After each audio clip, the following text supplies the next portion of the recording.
Well, hello, everybody. You know, it's inevitable. Episode 7 just had to come. And it is here, and I am glad you guys are here. Episode 7, Riverside Chats. Today we have BlackBox Moderator, co-founder of the RoadHouse. Yes. By the way, Bender, that was the number one question. People want to hear the founding of the RoadHouse. We are All here with right. Bender. How are you, Bender? How are you today? I am doing well, thanks. Happy to Yes. be here. Yes. You just had a relaxing day today, right? You didn't do much. You just Yeah, how many days in what we do are relaxing? I don't know, but yeah, sure. We'll go with that.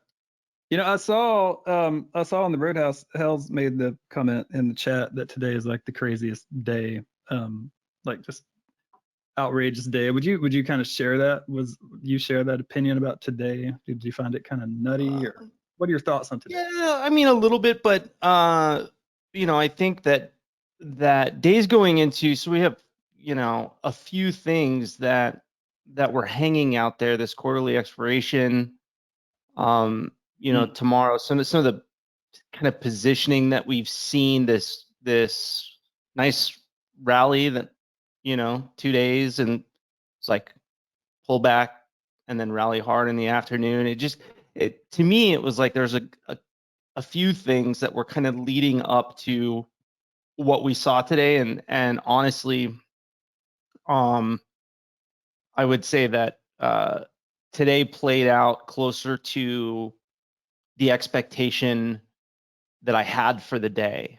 Mm. It was kind of, it's kind of what I was thinking might be the case today. And then this morning, I kind of said the indicators that I use, the setups that I use, I can't go long. And, this might be one of those days where you're better off you don't have to do anything because Yeah. it was choppy. It didn't move fast enough to, there was individual names that did, but for the most part, it was tricky today if you were, trying to play directionally for some sort of continued move. It was difficult. Yeah. So, Sure. but as far as, the flow being mixed, and, sometimes I have to, there's times where I have to try to kind of balance Hells out a little bit, because he made the comment a few times, like seeing MU beat and guide up, but seeing the price action should be terrifying to all of us. And it's like, yeah, I get that. At the same time, we're coming into a new month and rebalancing and all these other things, and we see funny stuff happen. So now, if it continues to sell off, then that's a different story. But we'll see what happens. Yeah, sure. I love that idea of like you guys kind of balance each other out. And I am all about, just since that seems to be one of the biggest questions, besides something about casinos and artificial greenery. That's another question. But that's definitely, people are curious about kind of the Roadhouse. So I'd say let's kind of start there and just go back chronologically. But first, I do have to let people know some legal stuff real quick. Riverside Chats is a fully independent podcast. Yes, I work for BlackBoxStocks. I love the job. It's great. But it's very important that everyone understand that any view you hear expressed on this podcast only represents mine and or the guests. So, we both work for BlackBoxStocks, but we're not, representing them here. That's something we need to be very clear about. Also, just in case the kids are listening, this podcast sometimes features explicit language, and it is not recommended for minors. So definitely just wanted to get that out of the way. And basically, here we are. So I appreciate you coming on the show, Bender. I know that you're super busy. I know there are things going on all over the place in your world. So I really appreciate that. So let's just do it. Let's just go there and let's see where we go from there. So people are very curious about the RoadHouse and how you guys came up with it. Is it tell us about it. We want to know. People want to know. I will do my best. I would say that the creation of the RoadHouse, Hell's, I would say the majority of it was, it was Hell's. This is what he wanted to do. Before the RoadHouse existed, main chat was very busy. We had, I don't know, six mods in there. It was difficult to try to kind of get on the same page because everybody's got different strategies and looking at different things and playing different tickers, and it was almost like a lot of times you'd find a good setup or a good play, and it's like you couldn't really get the attention from the members or the mods because everybody's trying to do their thing, right? So it was almost just crowded. Yeah. And it got to be very common for Hells and I to be talking over DM, just going, here, what are you seeing? He's been watching,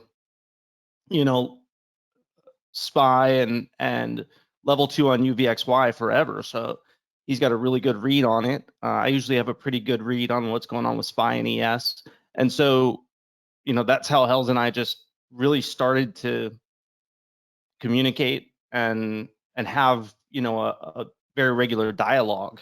And then after doing that for, I don't know, probably a year, I think he was talking to Charlie, and he and I had talked about potentially doing what we were doing, the dialogue that we were having, but so other people could hear it, put it in a different voice channel. And after talking to Charlie, he came to me and said, hey, I want to do this. Like, I think we have good things to say, and I think we can help some people. And I think people want to hear this. Would you want to do it with me? Gotcha. What year was that? Like, what year did you guys come up with that? Let's see, that would have been like late 2019, I think. Gotcha. Okay. Yeah, it's interesting. People coming in like right now, obviously, or even relatively recently to the BlackBoxStocks community. It's interesting because RoadHouse just has this feeling that it's been there. I'm not at all denigrating that, only 2019. I'm not saying that at all. I'm just saying it's got this mythos. It's got this really long. It seems to be totally integrated. It's always been a part of BlackBoxStocks. You know what I mean? And it's always been there, and it always will be. And it just seems such an integral thing. I don't know. It makes sense that people are so interested about how you guys came up with the idea. A couple people asked me if you guys went to like were you guys friends before this? Like, No. you guys went to the same high school? And I was like, I don't know, maybe I'll ask him. But, no, we've never met in person. In fact, the majority of the mods have not met each other in person. I think most of us have been to, the mothership, the headquarters, and the folks that work there. But no, we didn't know each other before BlackBox. Gotcha. Okay, so that's true. Kang definitely is all bullish on a meetup. Like, there's all this talk of a meetup, and on the West Coast somewhere or wherever. So I don't know. It feels like maybe that is something that's coming down the near future. But nonetheless, okay, so we'll come back to that for sure, because one thing this podcast likes to do is talk to you guys, not just about your trading, setups and everything, but just kind of like outside of trading. What are you guys doing? What are you, where'd you come from before this? So I like the idea of kind of working, back. So obviously 2019, you have the RoadHouse. And before that, a couple of people have been very interested in, they respect you as a trader, as an advanced trader, and they really would like to know the idea of, so when you were, pontificating, considering the full-time trading approach. I think these are people who want to go full-time themselves, but they it's just a daunting thing, and they look up to you and they see you as this, highly respected trader who is full-time. And what's the They don't story? know me very well, obviously, but Maybe not, but that's what the appearance is, right? The appearance is you're the advanced strategy guy, right? So, but how did you go full-time? What's that about? What were you doing as you were transitioning and before full-time trading? yeah. So people, we do a lot of Q&As where people ask that question, not specifically, what was my path, but, how did you know that it was time? How did you decide to make that leap to trade full time? And I think you've got people that are they almost get thrown into it because maybe they were trying to figure it out. They were playing with, whether it was penny stocks or they were doing a couple trades a year or whatever. And then, maybe they got laid off or they moved and they couldn't move their job, or, something happened that made them go, well, I'm not too bad at this trading thing. Maybe I'll give that a shot. Right. And that was not the path that I took. I worked, I was in corporate, for almost 20 years and worked at some big companies and honestly hated the rat race, feeling like I was always in the rat race. Like, got to hit your sales targets, and you got to do the forecasting and projections and spreadsheets, and you have to come to this corporate event, and you're going to be speaking in front of people, and you have to perform, and then you have to. It was just pressure upon pressure upon pressure, and I don't mind pressure that is, say, that I impose on myself, right? I'm competitive and I want to get better at everything that I do, and I can handle that sort of thing. But when it just felt like constant pressure that honestly didn't need to be there, a lot of the stuff that we were, that I was doing just felt like, why are we doing this? This doesn't make any sense. And I that's one thing that I'm not good at. If I don't think there's a good reason to do something, it literally like crushes my soul to do it anyway. So wait. So you need a why. You need to do tasks that are meaningful and aren't simply corporate things to do. Absolutely. I got to know why I'm doing it. There has to be, I have to be able to justify it. And it has to be more than, well, because this is the process. All right. Well, it's a stupid process. Can we change it? No, we can't change it because it's always been the process, and this is what we do. And, we pay you to do this process. All right. Well, that doesn't work for me. So, and you were at some really big places too when you were in sales, as far as companies, right? Yeah. So, you worked at Microsoft, was that correct? I did. Yeah. So you're at Microsoft doing sales at this time. I'm pretty sure a crazy time in Microsoft's history, right? Wasn't that like? Yeah. All right. So let us know. I think it's important. Let me back this timeline up just a little bit, and I'll give you the brief, because I didn't, I was only at Microsoft for a short period of time, a couple of years. Okay. So I was in the Air Force, and I was an IT guy. I did network security and a couple other things. That was back late 90s into 2001, and then got out and I worked for a government contractor, and I stayed in IT for about 2 years after I got out of the Air Force, and then I took a break, and I went and I was a scuba instructor in the Keys, and I drove boats. I was a dive boat captain. Really? Yeah, I used to dive a lot too. So it's still like, that is my, if I could do any one thing, in fact, I'm going to do that next week. But that is still a passion. Oh yeah. I haven't done it in a while, but I did a lot of diving, and never, just straight up recreational. Never did any mixed gases or anything like that. Yeah. Just But if you're to do a dive mat, you must have done all kinds of diving. And I, Oh, like I was telling you earlier before we kind of went live, like there's not very much that I do that I do half-ass. So it's like if I get into something, then usually right. I'm all in. So you can't just get licensed by Patty or something. You got to become a dive master.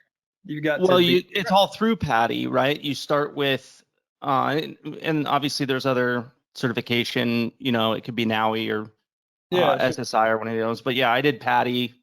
I got certified when I was in the Air Force, and then after I got out, I was actually working for an internet service provider in Florida that went under. They went bankrupt, Okay. and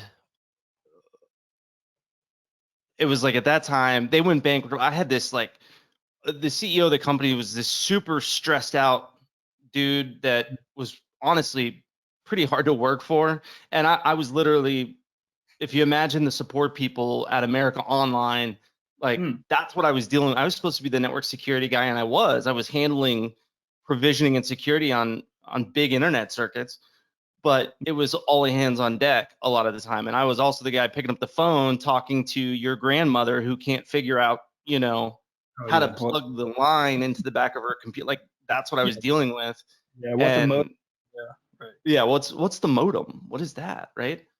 And this guy would walk through the data center when he was mad and literally just shove computers off of desks onto the floor. And Oh wow. you could tell the end was near. Yeah. Yeah. Yeah. That's a And mark of a so good leader. That's a good leader right there. that's a good leader right there. Yeah. Effective So leadership. they went under, and it was like, do I go get another IT job? I mean, I've been doing this.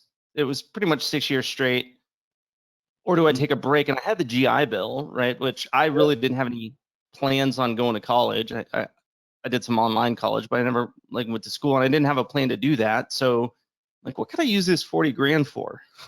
So, Yeah. called around, found a dive training facility in Fort Lauderdale that, if you want to be an instructor, Yeah. as long as you have enough dives under your belt, they go, okay, we can get you from the level that you're at to dive master in 6 months. And then, you got to work for a little bit as a dive master, and you come back and we take you dive master instructor, and that takes you 3 months or, whatever it is. So I lived in a hostel in Fort Lauderdale Yeah. Yeah. and did the dive training thing. And then once I got the instructor cert, it was like a day later, I got a job down in Key Largo and moved down there. That's That's beautiful. A friend of mine had a boat at Bahia Mar in Fort Lauderdale for a while, and we would go down there and hang out. I've definitely been up and down the Keys many, many times. So you end up, all right. So I've got all this stuff. It's interesting anyway to ask you, but all this stuff comes up. So I don't want to get too far Right. down. So I don't the want to get path too that far. I've gone, right, is I I like took some chaos. time off and I went to Florida, and then I actually, and I don't want to go too far into this, but I was on vacation in Tahoe when I met my now wife. Okay. She had no interest in moving to Key Largo. That was like not part of her plan, right? Wow. Yeah. Yeah. And so over the course of our long distance relationship and seeing each other and that sort of thing, it was kind of time for me to figure out, okay, am I going to continue to live this life down in the, I mean, I was in my, early 20s. Do I continue to do this? Right. Or am I going to go actually, try to adult? Well, I'm impressed you were thinking about that in your early 20s because a lot of people, myself included, in my mid and late 20s, I just was uncontrolled kind of pagan wildness. I was not thinking about the future. So you're in your early 20s. Apparently, I see some comments here. You've got a shark story. So you're doing this. You're living this life that to a lot of people, this Key Largo dive instructor life is awesome. It And was, yeah, would it never look was. people would never look past that if it was working, financially and spiritually or whatever the Well, was it may be. working financially? I made good money, Ah, but I will tell you that I spent every single every penny. penny. Like I was doing, I mean, honestly, so I was bartending at night. and I was doing the dive.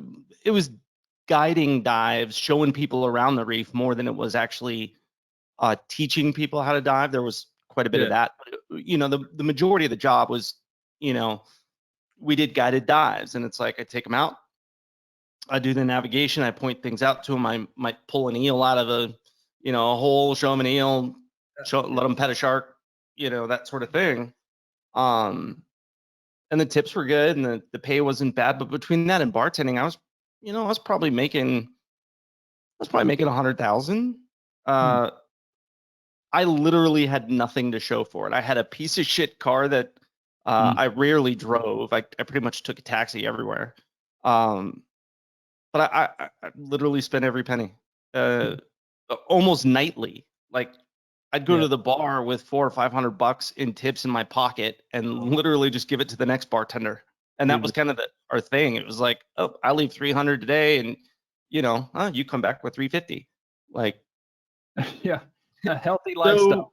Did it work financially? Not really. No. Right. Maybe it could have, but it didn't. And were you trading on the side at all at this point? Or not at that time. No, that was. Trading? Yeah. Okay. Gotcha. So I didn't even know what trading was. You go to Tahoe and things change, and things change. Kind of figure out that maybe I want more than just going to the bar and spending all my money, and not really having anything to show for it, and not having any real relationships, because kind of everybody down in the Keys either keeps to themselves or they come and go. They're just passing through. Yeah, that's right. Yeah. So so I end up leaving the Keys and moved to Nevada, Reno, actually. And I don't know if you know this, but the diving in Reno is not all that great.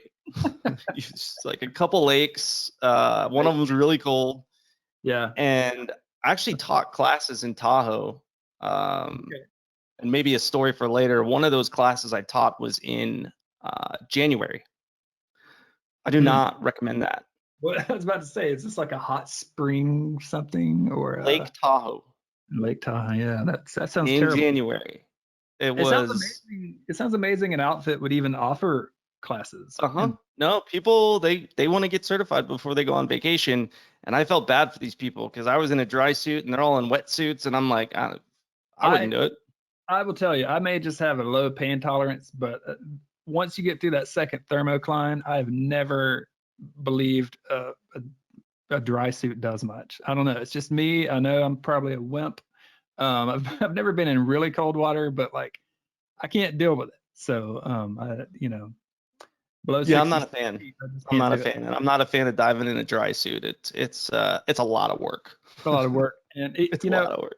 I like being 25 feet under. The first time I experienced neutral buoyancy, that's the thing that kind of hooked me. I just kind of thought, wow, this is a like unique, weightless.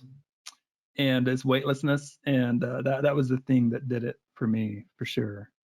Once you get that, and you get that control with your breathing, where it's like, you can stay under at 25 feet on a tank for an hour and a half because your breathing's under control, and when you want to go up a little bit, you just suck in a little air. Like it's almost like that is my that is my like my Zen space, where I'm not really thinking about anything. I'm just totally relaxed. I'm looking around, and it's I can control my position in the water just with my breathing, and I'm breathing so slow and controlled and relaxed that it just, to me, it's like everything else goes away, and nobody can talk to you. Nobody can ask you questions. That's true. Especially dumb questions. Nobody can. You don't have to argue with anybody. You don't have to say what you want to do. It's like you're just there. That's and right.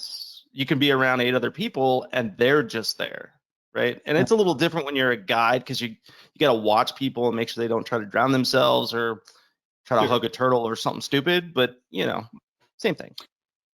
Yeah, that's some passion coming through. I mean, that clearly is a passionate undertaking. Do you still dive? Do you still get time under? I do. I mean, I don't get to do it as much as I'd like, but like I said, we're so we're going out to Mexico next week for that reason, and we go, somewhere, try to go once, twice a year, and go dive somewhere for a week. Mexico. Now, are you able to, some full-time traders struggle with this. Are you able to just stay off the phone and not do any trading while you're on vacation, or do you work kind of through that with no problem? I've gotten to a point where I typically try to position myself in a way that I don't need to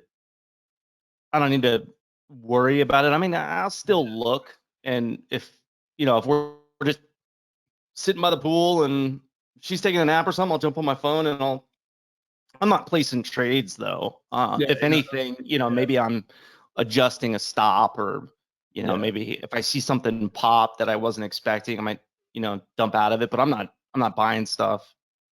Now, you're able to just leave Discord completely closed during the whole vacation, right? Or yeah. Social media, do you fall prey to like the lure of social media, or is that pretty easy for you to resist? No, I stay off it. Nice. I mean, I might post some pictures and that sort of thing, but for the most part, I would say it takes me about a day or two to really like relax, to where I'm not even thinking about it, because my brain is so wired, like a lot of us, right? My brain is so wired to staying plugged in and kind of know what's going on in the news and what are futures doing, and let me go check, and this is what we do. We do a lot of this, right? So it's hard to disconnect from that, and it takes a day or two for me to do that. But man, from the time I get there, it's like I pretty much turn the phone off. A lot of times, as soon as we get there, I'll leave it in the room, at least for the first couple. So I don't even get tempted. It's like, leave the phone in the room, go sit at the bar, put on the swimming shorts, and go get a drink, and just try to decompress for a little while. Yeah, that is. I think I need to talk my people into a little vacation coming up. We weren't really planning on one for a while, but you're getting me in the mood. I feel like I need to go. And I'm ready, man. It's been too long. I work with some people at the university who they have like one of the most laid back jobs in the world, but they're always inventing crap to do, and they just can't unplug. They just can't do that. So I can, by the way, that's not my problem. But now hold on. Now has anyone ever told you there needs to be like at least a mini series or something based on the stuff you've done? Because I truly believe that. I mean, we've talked, I know some things, but we've gone already from the Air Force, which, thank you for your service, of course, and scuba instructing, bankrupt ISPs in Florida, right? Yeah. Tahoe, Yeah, there's been a lot, man. There's been a lot. How did we get up to this corporate sales thing? Like what? Yeah, so next step, right? So I was doing that, and I told you we ended up in Reno, and teaching people how to dive in freezing cold water was not fun. It was easy to do when it was like clear blue 75, 80-degree water and everybody wanted to be in it. Right? But then you start doing it in a lake that, it's 38 degrees, and there's nothing to see, and it's like they want to get in, do the 20 minutes, which is the minimum, and then get out, right? And it's like, yeah, this is not a good time. So did a couple of those classes, and I'm like, I think I'm ready to go back to IT. It's been, a couple years. I stayed up on things, and I kind of thought, man, maybe it's time. Maybe I'll go back to a real job. Diving was fun, but maybe it's time. So I took a job as an IT director at a company that they were a government contractor. They ran Job Corps training centers, actually. So I was like, mid-20s, and I found this job that actually, back up. The first job that I got, I landed as an IT manager, and the way that I got the job was that the CEO of the company came and learned how to dive with me. He was in one of my classes, and then his son was one of my students. and he had a bunch of network gear in the back of his SUV, and we were loading scuba stuff. And I'm like, what are you doing with all those routers? And he's like, you know what those things are? And I'm like, oh yeah, I've worked on, I came from IT, and I worked on that kind of stuff all the time. He's like, actually, I'm looking for somebody to install them, and it was like Uh, 9 hotels. uh, I was like, I can do that. And he said, well, my guy just left. You want to come talk about doing it? And so that's how I ended up like getting back into IT. I took that role and uh, did that for a couple years, and then went for an IT director role at a company with 40 some locations that I didn't think that I could get, and nailed the interview, ended up with the job, and then it just kind of rolled from there. And I was, next thing I knew, it was like, okay, I'm back in IT, and this is what I do again. yeah, that random chance encounter where you just notice the routers. Like, I don't know, Mm-hmm. do you put stock in stuff like synchronicity or anything like that, or are you just okay with the randomness of the universe? Man, I don't know. I struggle with that because Yeah, yeah, I me too. think there's plenty of situations that people get put in and they're just not observant, right? Yes, Like it's there. that's right. The randomness happens, and people are dropped into those situations, and a lot of times they're either not observant, they don't pay attention to the details, or they don't say anything like, hey, what are you doing with all those routers? They're just like, oh, it's a bunch of routers, and they just maybe they had that background. Yeah, So yeah, right, I don't right. know. It's like I think there's more opportunity that presents itself that if you're looking for it, and part of my nature is that I swear I'm always looking for it. So if I ran into somebody tomorrow that was like, I got the software company and we're trying to do this and that, and it's something that I knew how to do, Mhm. there's a part of me that's going to be like, all right, like, where are we going with this? What are Yeah, you trying to do? Maybe I can, like, it's it's it's hard for me to even say no to those opportunities when those opportunities present themselves. At this stage, I'm just like, you know what? I don't have time. I have enough on my plate, and I'm not looking to change what I'm doing. But right, right. it's still hard for me. I'm still tempted to be like, I could probably work with this. Well, that just sounds like curiosity to me. That is observant curiosity, and you're exactly right about that. I fully believe that a whole bunch of people, most people, aren't paying a lot of attention. And I'm also compassionate. That may not be their fault. Some people Sure. everybody's going through things, right? So there's all these pressures everyone has and issues people. I mean, I get it. I'm just saying, at the end of the day, I do think a lot of people aren't paying attention to a lot of things, and that I'm seeing that emerge from these stories where you are a person who pays attention, and that is very interesting to me because it's a Well, how many times have rare thing. you? A And rare maybe thing. this is a bad example, but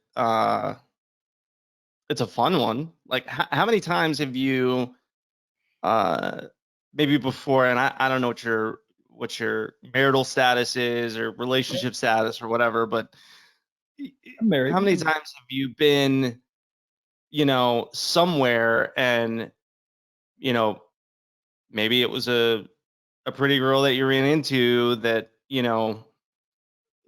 tried to strike up a conversation with you, but you weren't paying attention and you weren't really picking up the signs. And then, Yeah. then you're at home 2 days later and you're like, oh my God, I can't believe she was actually like inviting me back to her place after, and you're like, then you're replaying that in your head and you're like, I obviously was not paying attention. Like, total Right. missed opportunity, right? It's, Yeah. it's, Why that's did I just one say example, but I'm those busy? present themselves all the time. And how many times you like, I had this opportunity to do that thing this one time, and if I would have been paying attention, I could have said something right then and there, but I didn't, and I missed it. So I'm all like, that is, for me, I have that, like, I don't want to regret, you know, missing something that presents itself and being like, oh my God, I totally could have been part of that, and they were trying to, see if I was interested, and I just wasn't listening. Yeah, 100%. How long have you been that way? Have Just you always? always. So young, I like to talk about the young teenage years. I have this theory between like 12 and 15 really is some hardcore shaping of who we become later down the I line. was So high all even the time. 12 to 15, you were smoking a little bit of Yes. weed now and That started when I was about 13 and a half. then. Okay. Yeah, And that's a little young. That's a little yeah, young. yeah, it is. But yeah, I was about 13 and a half, and really didn't take a day off until I decided to join the Air Force. And then I had to, Okay. right, to pass the drug test. And then Yeah. then it was 4 years while I was enlisted that I didn't mess with it. When I got back to Florida, then I got Mm, back into it. Now it's yeah, not really part of, I sure. don't have anything against it, but it it does weird things to me. It makes me a lot of times it makes me kind of withdraw, and it's like I don't want to talk to anybody. I don't want to, Yeah, yeah. so It just just not I for don't me. But same here. I don't judge anyone for anything, unless it's violent or a few other things. But like as far as weed, it's just yeah, it just makes me tired and it makes me get kind of existential. And I'm kind of naturally that way anyway. And I don't need any more reminders that, I have to die one day. I'm fully aware of that. And I'm fully aware of that and I can't deal with it already. So I don't need to get high and think about, Nietzsche man, you nonstop. can come up with some pretty weird stuff if you get a strong sativa, you'll lay there and contemplate life for hours, and that can be tough. Yeah, yeah, Honestly, it I can end be up that can be a hard thing. yeah, I just avoid it. I end up contemplating death, the end of life. Yeah, I just I try not to do that. That's kind of dark. well, we all have our shades of gray. So young teenage you though. So we got that going on, but also the original question, like, were you this? And you already said yes. You were already this hyper aware, paying attention. You didn't want to miss things. So even as a young Yeah. person, you've been that way. So that's very interesting. And Which honestly is what got me into weed anyway. what was? That's honestly what got me into weed anyway. Was it about like expanding your mindset or experience or what was Yeah, it it's based just I've always been like, I want to try it. I want to see what it's about. Oh, there's a whole, there's 20 of you guys that are over here doing this. Yeah, let me go see on? what that's about. I did psychotropics one time. I've done hallucinogenic uh, substances one time, and I'll never do it again. And again, I'm not dissing anyone at all, but that was the same thing with me. I wanted to, I've got a lot of hippie friends. I know that's shocking. I know it's surprising, but we got all these friends who like they live by psychedelics. You know what I mean? They love them. They're all into them. They say they are the way, etc. And I finally thought I'll try one. And I tell you what, I'm not going back down that road. It made me contemplate all sorts of things that I didn't want to do. But that was the thing for me too. That's the takeaway. Like the idea was, are these substances a way that we can expand our vision or expand our awareness or something? And for me, the answer is not really. I think it kind of turns me too far inward where I'm just focused on me too much. So I'm Yeah, I pretty, think, in my opinion, I think there's a place for it, and I honestly, this is not. Uh, I'm obviously not an expert or anything like that, but I do think that there is value in, uh, especially in occasionally taking something that causes you to look at some of that stuff that you otherwise would essentially block out or ignore or not. It just isn't visible. It's not apparent to you. yeah, It's not, right. and I can say that there's sometimes that, I've taken something and it goes a little too far, and it to the point that it's almost depressing. It's like, holy shit, why did I do that? Right. Yeah, yeah, And but I think it can be good for you. I think it can be eye opening, but I also think that we're still at very early stages as to like figuring out, uh, which path is because everybody's chemistry is different. Like what works yeah. for you, what's good for you, and where can you see benefit? I think it's still really early, and so you're just kind of guessing. you know, which I'm okay with. I'll just guess sometimes and be like, yeah, let me try that. Sure. Anyway, So, so well, we got think about, sidetracked there. I don't, but well, I mean, you know, rabbit holes are my favorite holes. right. My favorite. But I don't know. I think that's an interesting idea because just humanity in general, we're at this phase where we're kind of figuring things out. And if you think about any kind of altering substance, legal or otherwise, right? Pharmaceutical, whatever the case might be, everybody, that's my thing too. Everyone is so unique and so different. I do wonder sometimes, even about like the most widely used prescription drugs, even like Tylenol and stuff like that. I sometimes wonder, you know, what is this doing to me? I mean, Yeah. I still take things that get prescribed to me, which is quite a few of things, but I think there's a lot to our neurochemistry being altered in ways that we have no control over it, that we should care more about than we currently Well, the do. fact that we just don't understand, Mm, we just don't have a really great understanding of how the brain works and the yes, chemistry there, right? So, you know,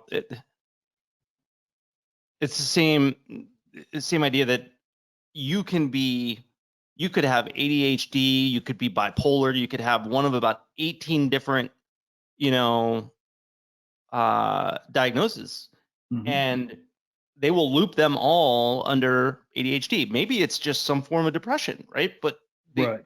they will still just be like, oh, that's ADHD, right? And for anybody that's been treated for ADHD, you know that you go to a doctor, you get treatment, and for the most part, they're literally throwing darts at the dartboard to see which one doesn't fall off, right? They don't, they all kind of start in the same place and they go, okay, we're going to try this, we're going to see how that impacts you, right? Because they don't know. Right. They don't know what's going to work for you. And that's why there's so many variations and so many different, because they're just guessing. That's right. That's right. Supposedly, and I took one of these tests. There's tests that you can take that will like kind of help narrow that in. Um, and it even the report that gets generated after the fact will tell you kind of how your body will react to certain painkillers. Like if you had Mm, surgery and you're like, you know, it could tell you, hey, you shouldn't take Percocet, you should take Vicodin, and here's why, right? okay. Um, so they're trying to figure that some of that stuff out, but it's still like uh, they don't know what they're doing. I mean, they just try different stuff, and then they make you come back in, and they're like, "So, how do you feel?" Right? Well, That's maybe right. we should change something. Like, Maybe we should adjust something. Like I've got physicians in our family. Like I know a lot of physicians, and it's interesting. They're trying to find the requisite, you know, pharmacopoeia that will produce a certain cluster of desired outcomes. And the outcomes is really interesting because for a lot of physicians, it's just okay. We want to have someone who's not upset too much, but they're also not a zombie. You know, we want to have someone who's not, you know, having, of course, not having any suicidal ideation or anything like that, but also we don't want to go too far, you know. So the right. idea is define this normal sort of steady state uh, is defined for everyone, and I think that could be part of the problem. I totally agree. Yeah. And Yeah. I think trying to essentially give everybody like one emotion is, Right. That's right. you know, Here's the that's acceptable way to be. Uh, right. but you don't want to be too far this way and not too far that way. And you know, the No. neurochemistry of us all And you shouldn't swing at all. shouldn't Like what? you should Oh, right. you should never Right. go to from happy to, you know, not happy to, well, how are you feeling today? Well, I'm not as happy as I was yesterday. Oh, let's adjust that. Like, you know, well, now I'm not happy, but I'm not sad. Oh, well, that's probably a good place for you to be. Well, okay, now you have no emotions. So let's continue this course until your liver enzymes tell me that you're going to die, and we'll try something Right. else. Right. Okay. Right. So were So you so talking I to your? take something for that, and I Yeah. do get treated for ADHD, and it's something that when I was a kid in fourth grade, they put me on Ritalin, and I had horrible side effects, right? Yeah.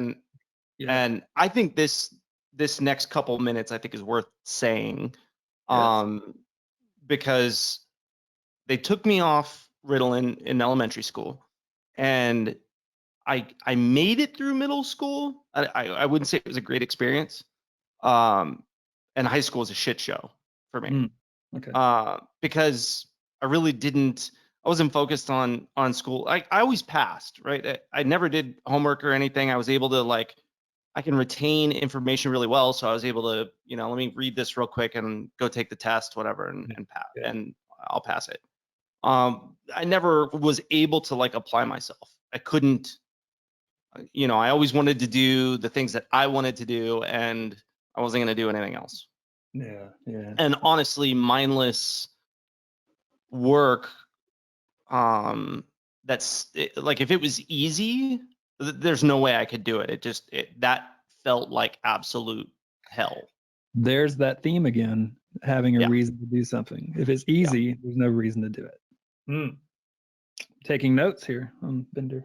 Yep. If it's easy and it's, if I know I can do it, often it becomes very difficult for me to actually do it, because there's no challenge there. It's like, yeah, I know how to do that. That's easy. I'm not even going to do it, right? Even if it might cost me money, it might cost me grades, it might have cost me, whatever. But it's like, I just can't. It's very difficult for me to apply myself to something that seems like, it's not a challenge. Gotcha. And that was in middle school when that started.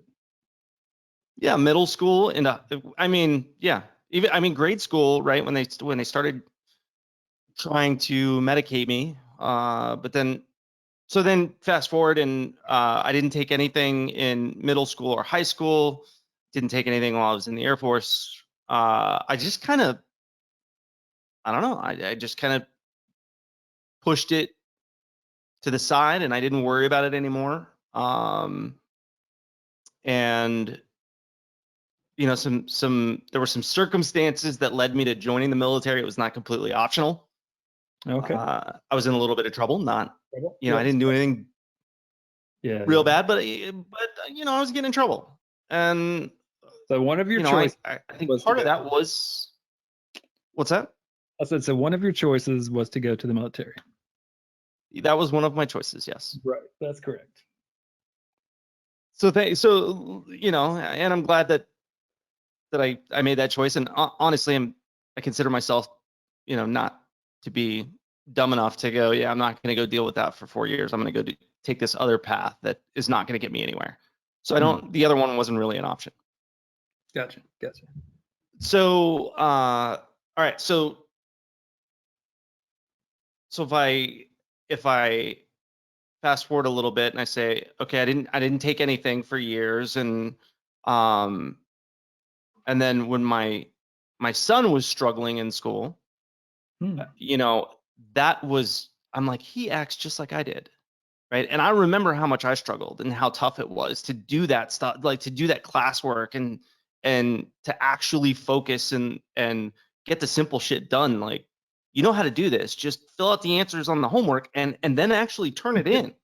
Just do it. Just turn it in. Just half the time it's done. And it's like shoved in the bottom of a backpack. And, when the teacher's like, hey, turn in your homework, he's like, oh, I don't have mine. Why? Because he already did it. And so it's out of his mind and he totally forgot that it's done. And it's, you know what I mean? So he was struggling the same way that I struggled. I'm like, I don't want that for him. Right. So we had him tested, and we actually did this like 2-day, it's 16 hours of testing to try to figure out like, is it actually ADHD related, or, is there something else going on? Is it not? My wife was totally, I don't want to say against, she was pretty against like medicating him at all. We tried every natural potential, remedy, changing up his diet. She tried everything. And, we went and did this 2 days of testing, which insurance covered. He did it first, and they came back and they said he absolutely has ADHD and needs to be treated. and it's going to make a significant difference in, the outcome for him or his childhood and how he remembers it and the things he's able to accomplish. Yeah, yeah. And when we got his result, I asked my wife, I'm like, well, insurance going to cover me if I go in there and do the same test? Right? And she's like, yeah, I'm sure they would. I'm like, yeah, I should probably get tested. It's been a while. I should probably go in there and get tested because, I've always been a little off. So maybe I should go check that out. So I went and did the test, and 2 days later, they're like, yeah, you Wow. same thing he does. And, So you you guys about got the same to kind of, severity. yeah, that's interesting. You guys got to kind of start adjusting to that, diagnosis Yeah. together. That's Yep. powerful. It is. And I'll tell you that, and this is kind of why I wanted to go down this path for a couple minutes, because I'll tell you that at first, it was hard to tell people that you're medicating your kid, right? Sure. Only because people have different opinions as to whether or not it should be done, right? And I'm sure there's somebody listening who's going to disagree and be like, there's no reason you should ever, medicate a child and, whatever.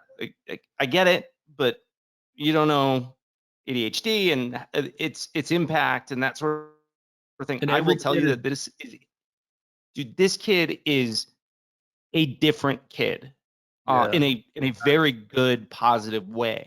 that's He great. was going down, even at an early age. I could see him literally doing the exact same things I was doing. He was getting in trouble for the same stuff. He was constantly, he was constantly talking, not paying attention. He would get in trouble for the same kind of stuff that I did, meaning I don't even know I'm in trouble. Well, you're in trouble because you decided it was a good idea to take the, chalkboard erasers and then go put them all over somebody's back, and you thought it was funny, and then Yeah. like shit like that, right? Yep. And he has gone from that to, he gets pretty good grades. He's actively involved in athletics. He's got a good group of friends. He's outgoing. He's all the stuff that, I feel like he has that opportunity now because we've actually treated this condition that Yeah. is a very real thing. And I struggled with, for a really long time. So I fast forward a little bit because when I started getting treated, I was an IT director at a law firm in Colorado. Still in IT, right? We moved around a little bit, made a couple of job changes, but still in IT. And I was an IT director at a law firm. And I got to this point at that job where when I got there, everything was broken, shit didn't work, servers were going down all the time, and there was just constant issues. Dude, they had a data center where they literally had the covers or cases pulled off of servers, and they had fans, like Just the blowing kind of on. like a stand-up fan that you buy and plug into a wall. They had those pointed down at these servers because they would overheat. Like that was their solution, right? Well, it might work. Yeah, and that's gonna be a lot of fun to manage, Oh, right? man. It might have worked for a little while, but that's the state I found things in. I spent about a year getting everything to where it was just solid, and I didn't really have to mess with it. And it just worked. That's why you got the job. And I don't want to leave that too quickly too, because I'm a huge mental health advocate and I've involved in certain things like that. I'd like to say real quickly, you said for everyone who hears, a child has been medicated, there'll be someone who has these opinions about you shouldn't do that. But every kid is unique, obviously. That's what some people don't understand. And for every person who says that, there's also someone else, like you just attested to, has seen their child just transformed positively. I mean, you said he has all these things going on, and also he's probably happier now. He's happy. He's happy every day. Mental health is something we all need to talk about, and the idea of medicating when it is appropriate for the individual, I'm all for that, because it's physical problems that we deal with. And some people, I was not happy at his age. I was not, I felt like I was an outcast. Yeah. My brain was on overdrive. I was always trying to figure everybody out. And Yeah. it was just, I did not, honestly, in middle school, it was a struggle for me to fit in because Hmm. I was doing nerdy shit a lot of times. Uh, Obviously, it's a long time ago. Not everybody had a computer, but I was already looking at computer stuff, and I was like, Hmm. how can I take this apart? And how can I, Oh, what was the first computer you tinkered with? Like, was it like uh, back Apple it was an IIe? IBM 486 Oh, DX66, okay. and I remember because I was I was looking in a. I had an uncle that owned a computer. He owned an Amiga store in Oh, Arizona. It was a okay. computer store. Yeah. Yeah. And he had like stacks of floppy disk drives. And I remember he had this game that took, I think it was 8 floppy disks that Yeah. this game took, and they all had to be in there at the same time. So he spent like 8 grand to be able to play this game because a floppy drive, at that time it was like 300 or 400 bucks. Yeah. The game better So, have been awesome. It better have been an awesome game. well, at the time I But was like, this is the coolest thing I've ever seen. But obviously it scales. But Mhm. he was really, I think, the one that I had the curiosity, but seeing what he was using this software called Toast, and he was doing like some Yeah. like graphic animation and some video editing, and I was like, this is really cool. Hmm. And I don't know, that's what got me into it. Then Nice. he would get these magazines from oh, I can't remember, as one of the early like hardware and software distributors. He'd get these catalogs, and I'm like, ooh, I kind of want that. Oh, I mean, it sounds ridiculous, and it's for a kid to be looking through that stuff, going, oh my god, I want that, right? I want that computer. Yeah. I Yeah. didn't exactly know how to use one yet, but I know I want one. You And know, all that I think I was about 12. I was about to say, all that early interest and aptitude with tech, did you consider like computer science or something in college, or were you just not interested in College was not it. just weren't in, okay, gotcha. Just wasn't a yeah. That was not. That was never part of the plan for me, and it was never even anything that, like, I grew up in a way that, and I don't want to go too far down this path, absolutely, but Okay. you know, my dad wasn't around, and my mom was not in the picture for the most part. I mean, she was, but she owned 3 flower stores and supported me, solely. So she wasn't around a lot, and Yeah. college was just not. There was no money saved up. There was no scholarship conversation. Hey, you should be pushing to do this or do that. Like that was never Yeah. part of the plan. Yeah. So it Okay. was never even in my brain. I was trying to think about how I was gonna, you know, do something that was gonna change the world, or like I was gonna create, some. I mean, I was building websites with HTML back in 99, 2000, like trying to figure out how I was going to come up with something that was going to, you know, take Right. off and make me a bunch of money, but I didn't know what it was going to be. Like I was Okay. just, I gotcha. but Yeah. So college was never one of those things. yeah, it just wasn't on the radar. I understand. Yeah. Mm-mm. Yeah. Okay. So, but that didn't, stop the aptitude. It didn't, stop really much of anything. A lot of people, I can tell you right now, a lot of people go to college who probably just shouldn't. But some people should, some people shouldn't. That's what it comes down Sure, to. sure. It depends on the Yes, end. I mean I think it's different for everybody, and I think some people need to go and they need that experience, right? And there's times where I feel like I missed out a little bit on some things, um, because honestly, some people that I talked to, it sounded like it was a really good time. Uh, Yep.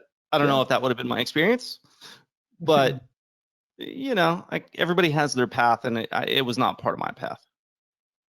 Well, we So see people all the time that in college, I help people finish their dissertations all the time. I kind of mentioned this to you, but like people sometimes, that curiosity that we talked about and you have, some people, sometimes college beats that out of you. I know that sounds weird, but sometimes people end up really, really in a very tight, narrow focus on dissertations or whatever they're doing, any level of college, but especially the higher you get. And they're just not flexible thinkers, is what it comes down to. And See, I that's thought it was supposed to like, I thought the whole point of going to college is that now you're not just listening to somebody talk at you.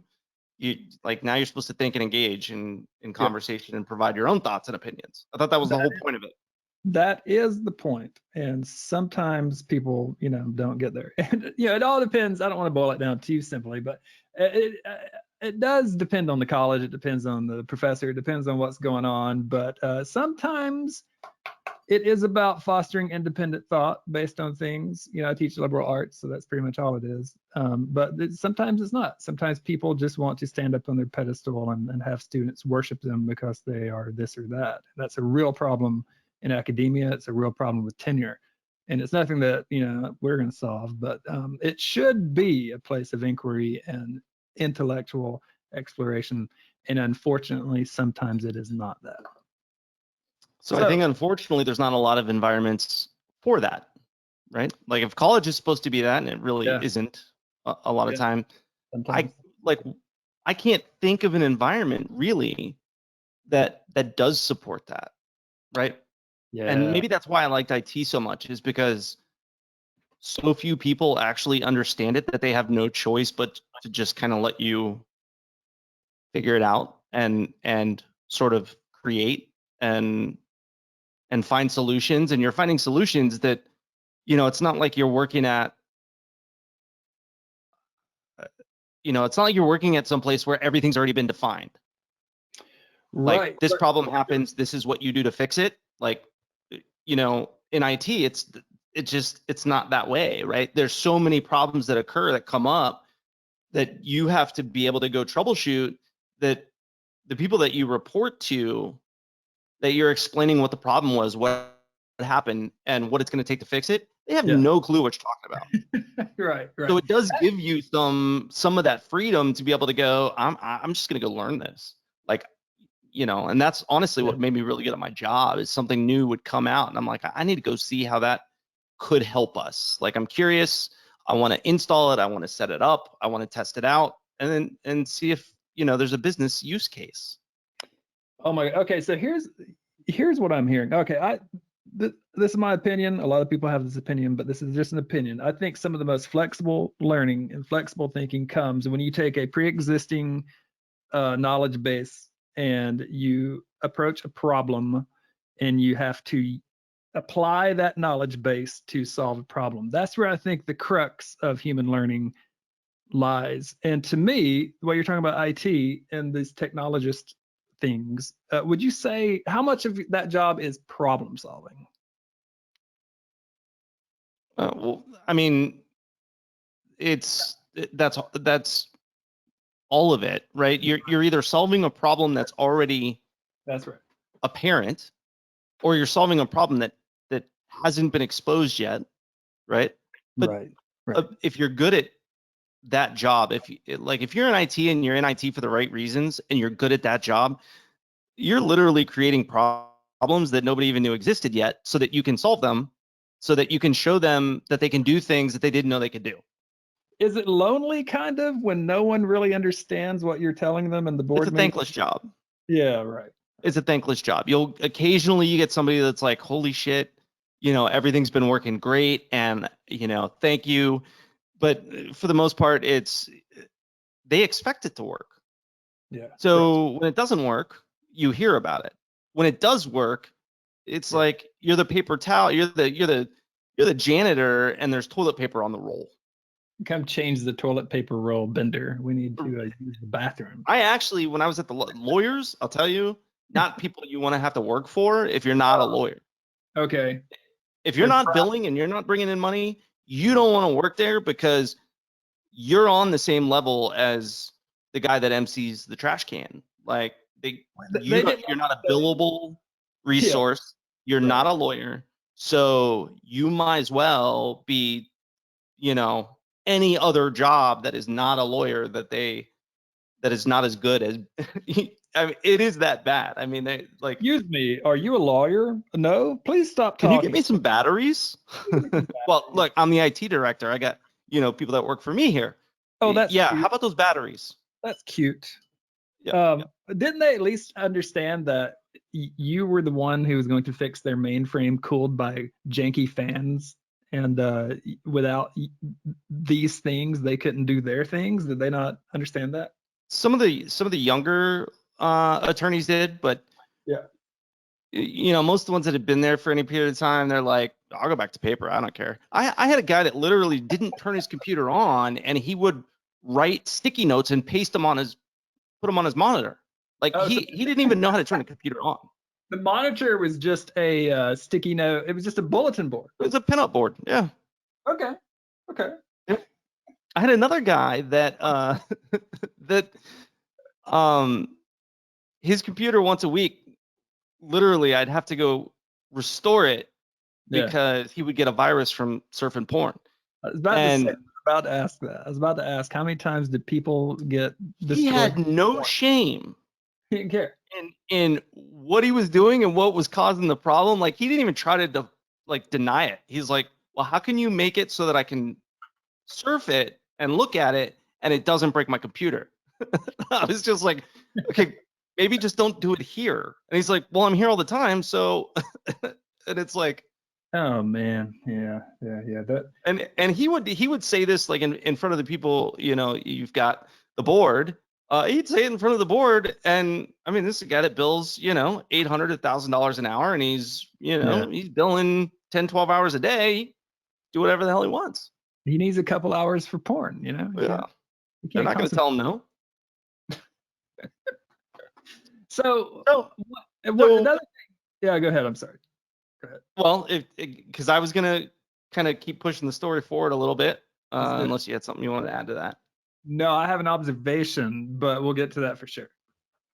Please, let's go. Well, so I set all that up because once I got things finally working, the way that they should be working, and I didn't really have to be involved too much. I had gotten a bonus and 2 raises, and my boss came to me and he was like, look, you're topped out as far as what I can pay you. Like I can't pay you more money. I want you to stay. Everything that you've done it took us a long time to get here, but everything's working great. I can't give you a promotion, can't pay you more. What I can do is tell you that as long as stuff's working, I don't care if you're here or not. You can do whatever you want. You want to go play golf? Go play golf. You want to, as long as I can get a hold of you if I need you, and as long as I don't got people yelling at me because shit doesn't work, you don't need to be here. That sounds like a dream job, Bender. It wasn't a bad one. It wasn't a bad one if you're the kind of person that's okay, like knowing that there's never going to be more than this if I sit in this job. That's true. You're topped out. That's right. You're topped out. You're not doing anything else. Good point. Yeah. So, I took that opportunity. I did play a lot of golf for like 3 months, like 2 or 3 days a week. Nice. Like played a lot. And this was in Colorado, so when there was probably 2 months or so where I was up at the mountain 3 days a week. So that worked for a little while, and then I got to the point where it's like, well, I'm obviously not going to be a pro golfer. I'm not good enough, and I don't think I'm ever going to get there. And I'm too old to be like a professional, snowboarder or something. So what am I doing next? Like what's next? And I had recently. Trading has been something that had been in the back of my mind. Like, I don't know if even trading is the right word, but just the market. Like, I didn't have an understanding of what that was, but it was in the back of my head as something, hey, this is one of those things that people do on their own. And some people are really successful. If they can figure it out, I can figure it out. And eventually one day, maybe I'll have time to do that. Right. And it's like, there was, you hear about things in conversation. You hear about stocks, you hear about, these different companies and dividends. And again, I didn't go to college. So like accounting or business. A lot of people go for some sort of general business degree. Like I didn't do that, right? So I was just kind of trying to, you just kind of pick up on stuff and hear about stuff. And then, I felt like, well, now I have that opportunity. Like I have a job where I'm getting paid and I'm going to keep getting paid. And my boss told me I could do whatever I want. So if I want to sit in my office and learn how to trade, I can do that. Oh yeah. Yeah, that's right. And that's kind of how it started. You had some free time, I had and free time. I was getting paid anyway.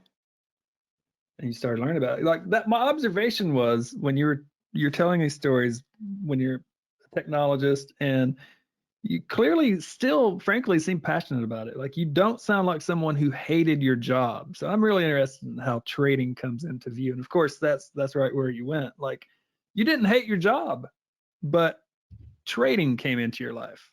Yeah. And Well, it was different now. yeah, it was the opportunity that, that I felt like I can go learn something else that, I don't even have to come to this office if I get it right. Yeah. I figure it out. Now I'm totally on my own schedule and I don't have to go anywhere I don't want to go. Like if I don't want to get up and put on a fucking button down shirt, then I don't have to do that. Yep.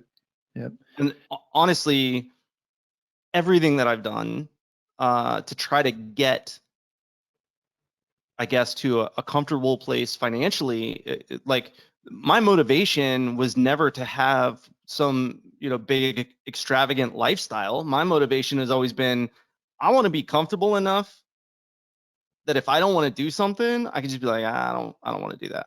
Yes, that's right. That's it. That's all I've ever wanted was the freedom to be able to say, nope, don't want to do that. Nope, don't want to work for you.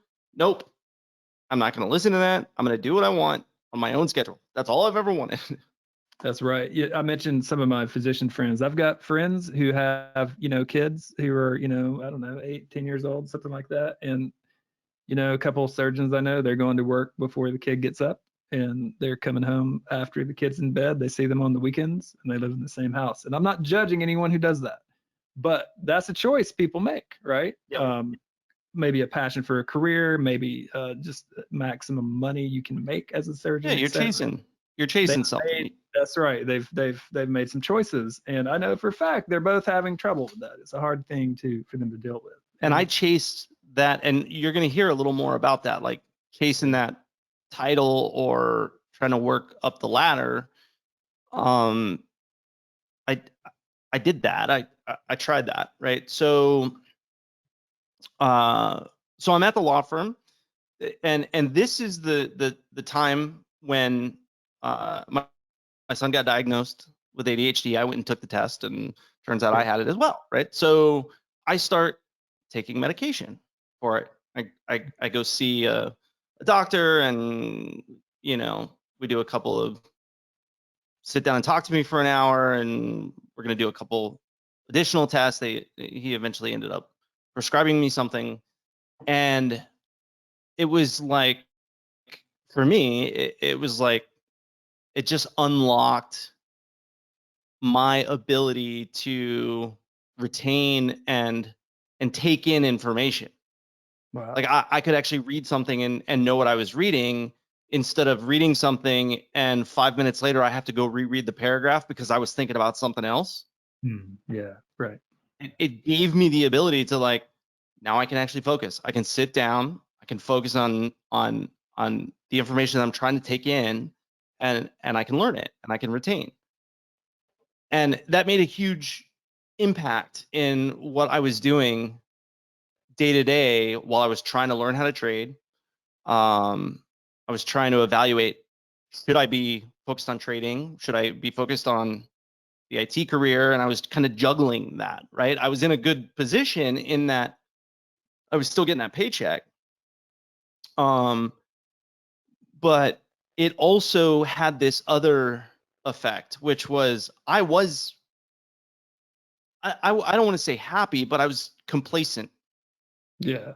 I was comfortable being able to learn how to trade and getting paid to do it, and my boss not giving a shit what I was doing as long as things were working. I was okay with that, right? And then I I started taking this medication, and all of a sudden I was hungry again. Wow. And it was like, okay, this is ridiculous that I'm at this sort of dead end. I can't go any further. This doesn't make any sense. Like, from an IT perspective, I'm pretty good. I'm pretty good at what I did. So, you know, it kind of, and we can break off this story in a minute, but that law firm, remember I told you the story about that penny stock. This is when that happened. Yeah. Okay. Yeah, that's a very interesting story, I gotta say. It's a fun one. Definitely taught me a lesson. But this is when that happened. And yeah, actually, I'm gonna tell an abbreviated version of that because it's what led me to the sales side. Nice. Okay. Yes. So, if some of you that are listening know this story, especially if you're in our Discord, because I've told this story a couple times. It's been brought up a few times in the last, I don't know, 4 or 5 years, and it seems like, you know, once a year, once every 6 months, somebody is like, hey, tell that.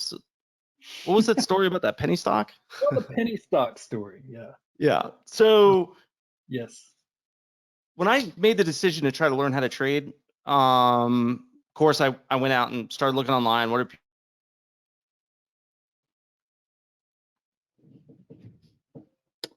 You there, Bender? Hey, we may have lost him for a minute. Don't worry. We shall. like, what is trading? Like the world of all these available stocks just seemed like that was way too much for me to start with PE minis. Yeah. So I hear. Hey, Bender, can you hear me? Can you hear me, Bender? Yeah. Someone said the SEC muted Bender. That's very possible. Hey, can you hear me, Bender? You've I cut can. out. Can you hear me now? Yeah, we can hear you now. You cut out. Someone said the SEC muted you. It was, my internet is awful out here, so I deal with this like occasionally. It just like everything just Yeah, that was the reconnects. first time you cut out. But I'll definitely. But yeah. Okay. Yeah. No, it Yeah. sounds strong now. It'll probably happen, you know, 1 or 2 more times. But okay, so the idea of trying to trade or figure out what to trade when there's all these stocks and stuff was just, it's like, it was overwhelming. And it's like, where do you start, right? So you know, I did a lot of reading and research and decided I was going to start with S&P E-minis. You're gonna start there. Yep, because you only have to, it's one thing. You trade one thing. That's what you're focused on, right? That's true. You don't have to worry about anything else. You just that one thing, that one chart, you look for that one setup, and that's what you trade. Yep. And so I put 25 grand into an account to start. Wow. Okay. And I did okay. I mean, I like, especially for brand new, trying to figure. I mean, I was getting books on candlesticks from the library, and I took the train into work, light rail, and I would, you know, read on the way to work, and on the way home I was on the light rail about an hour each way. So I had some time to read, and I was trying to pick it up and figure it out, and it was like, okay, I was making, I think it's like you know, 250 a tick or whatever. Yeah. For the micros, and it was like, so it's like 1250 for the minis. And everything was going great when I was playing 2 contracts at a time, and then as soon as I go to 10, then I get my ass kicked, and then I got to work my way back up, and I just felt like, okay, I'm just in this. I'm figuring it out, but at the same time, it's like, it's kind of boring. And there's all this other stuff going on, right? Like when you're sitting there trading, and now all of a sudden you're paying attention to, like, you know, media outlets and Bloomberg and CNBC and all this other stuff, and I started finding these. Found Investors Hub, which is penny stocks, right? For those of you who don't know, that never been there, that is the world of shit stonks. Everybody goes to Investors Hub, iHub, to go, you know, pump the latest, penny stock that's going to be the next Next monster beverage, or whatever. Yep. So I kind of found my way to that, and StockTwits. And the penny stock story is that, reading through the forums, I'd look at the hot list. What are people talking about? What's getting the most posts? Let me go see what this is all about, and then I'll do a little research, because I've always been good at research, right? So it's like, let me do some research on this company and see if it's legit, see what it's about. Not really understanding that on the OTC, 95% of them are not legit. Right? It's like a mailbox somewhere, and they're shit, right? They're gonna say, oh, we're gonna what's hot right now? Weed. Okay, we're gonna grow weed. That's not hot anymore. What's hot now? Oh, we got to cure COVID. Okay, we're gonna do that, right? It's like, oh, now we're into crypto mining. I didn't really understand that. What I thought was, these are all companies that are just getting started, that haven't really made a lot of money yet, and that's why they're on the OTC. But if I could find the good ones that were, poised for success, that I could get in early. Yep. Ground floor. Right? And that is not how that works. That is not how that works. Ground floor. Yeah.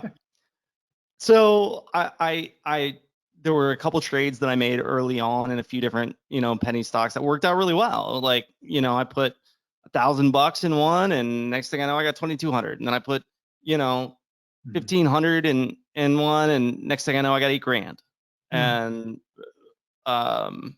I had like 7 or 8 of them back to back that worked out really well. Where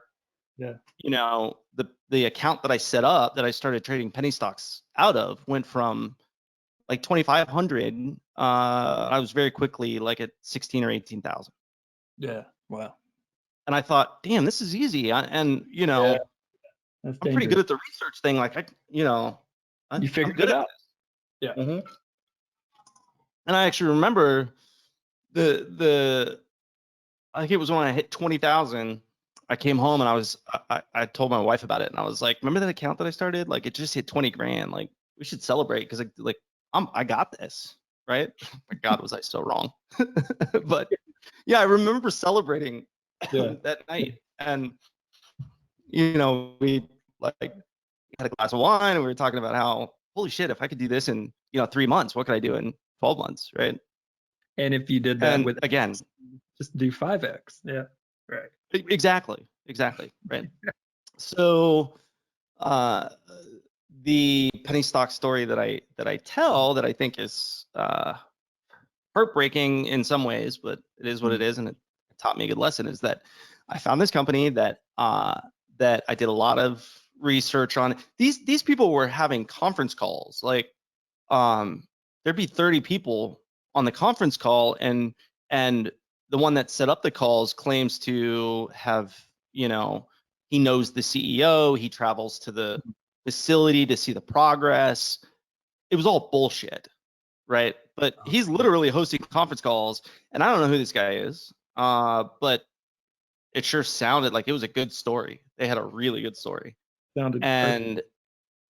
When I bought this sub penny stock, it was like 0.0004 or something like that when I started buying it.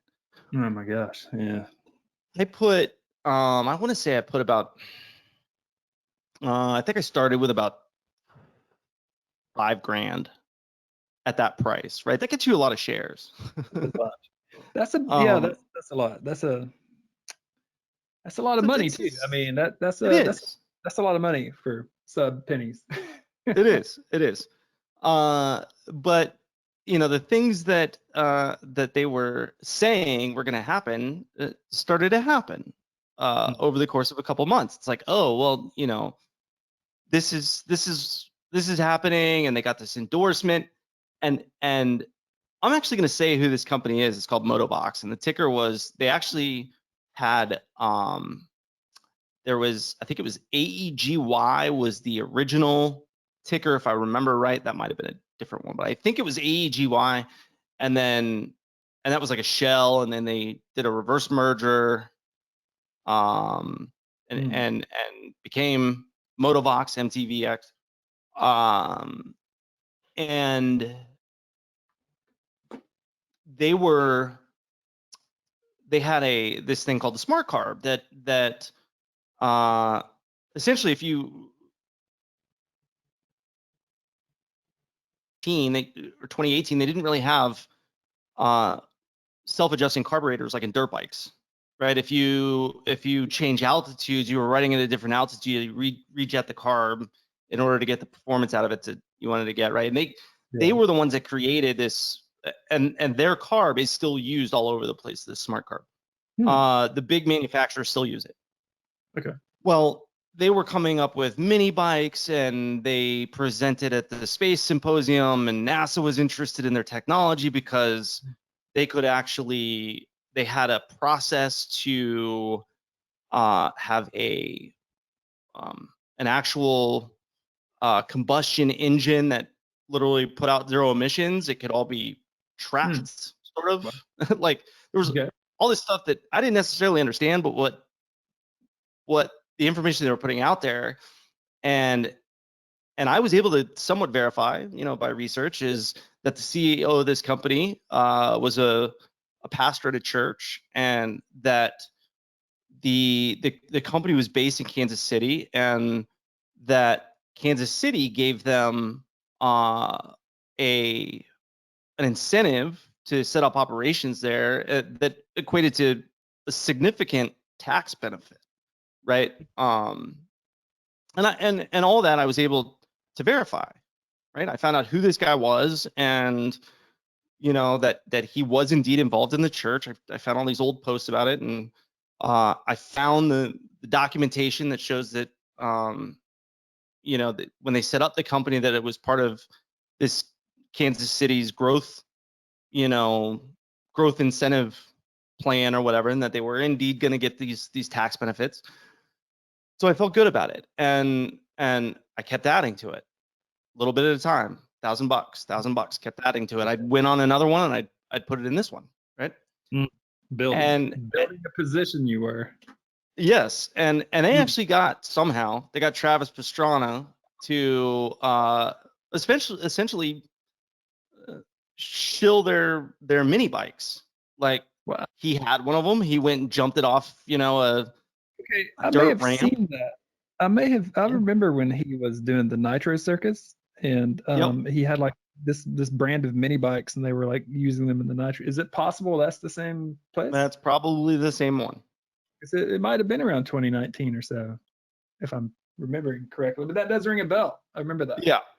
So, and he actually started shilling it, earlier than that. But not to say that he didn't immediately stop once all this shit came out. And I was a huge Pastrana fan, and then after all this happened, I was like, how's he going to continue to like promote this after all this shit happened? Yeah, I guess he obviously didn't. I don't think he was aware, right? I think it was probably like he was getting a check for, he probably had no idea what was going on in the background. But possible. I continue, and I actually told you this story, off stream, that there was a day that that I was walking down the street, and I was like going to lunch, and I got this alert on my phone that the stock was up, right? And I can't remember what the level was that I had set it at, but when I looked at my phone, the stock went to 3.5 cents, 3.3. So and you were in at like 0.00, like something. 0004. 000. Oh my God, that's unfortunate. So I opened my account, and that stock was now worth 360,000 ish, give or take, right? I think it went to like 384 that day. So you're up 384 ish and unrealized, and you see it on your phone. How'd you respond? That's amazing. I was walking to a car show from my office. We were like, I had gotten tickets to this, car show that was like a 15-minute walk. And so we're walking to the car show, and I'm with one of the guys that works for me in the IT department. And he kind of knew like what I was doing. Like I had talked to him about some of the stocks and some of the things and I was, showing him some of the stuff that I was doing. There was a couple of attorneys, younger attorneys that I had talked to about some of this stuff, just like one of the attorneys I would snowboard with on occasion, and we'd be on the chairlift and I'd be telling him about some of this stuff. And so I pulled out my phone and I was like, holy shit, dude, look at this. And I showed it to him. Yeah. And he's like, oh my God, what are you going to do? And I was like, well, it's going to a dime. So why would I sell it at 3 cents, 3.5 cents? Like, why am I going to sell it at 3.5 cents? And he literally was like, well, you're up like what, 350,000? Like what? Why wouldn't you? I'm like, yeah, but if I sell at 350, it's not like I can like quit my job and my house is paid off. Like this thing's going to a dime. Why am I going to sell it here? Right. And I literally shut my phone off, put it in my pocket. We went to the car show. Oh man. You were holding out for the million. Yeah. So that was a Friday? That was a Friday? That was on a Friday. No, that was on a Thursday. Okay. And then of course, Friday it opens. Like I honestly, I think I looked at it later that night and it was still up. It was still over 3 cents. And I was like, oh yeah, we're good. And it opened Friday and started selling off. Right. And it dipped down to like 2.6 cents or something. Right. Pretty quickly. Right. That took me from, that 384 and now I'm at like 260.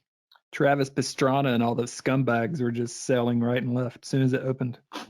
Well, possibly. I don't know what I'm doing, so I'm reading, and they're like, "Yes, normal pullback, right?" And literally in the penny stock world, they're trying to draw trend lines and fibs and shit that I swear don't mean shit, right?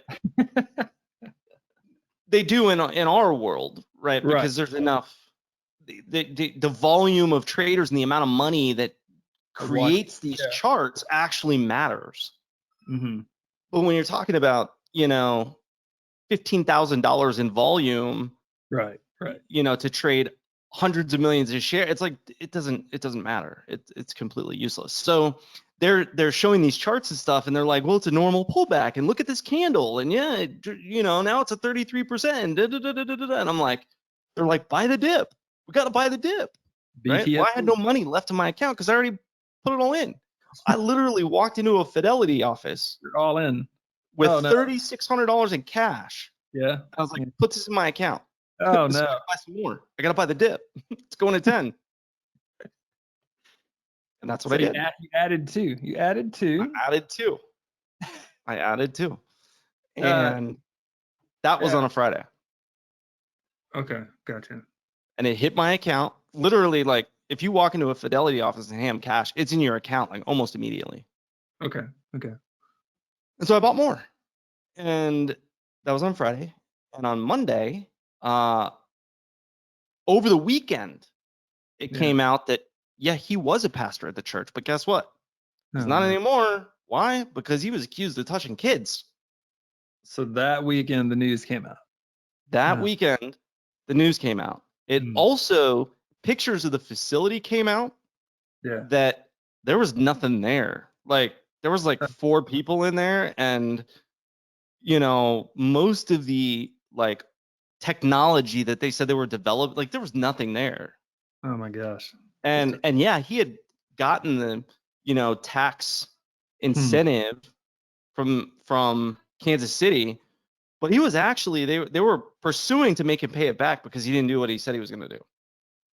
And then it also came out that he was like $140 million in debt in this company. Okay. All this stuff came out that weekend. No. So Monday it opens. Disaster. Drops to $0.015. Oh man. Going.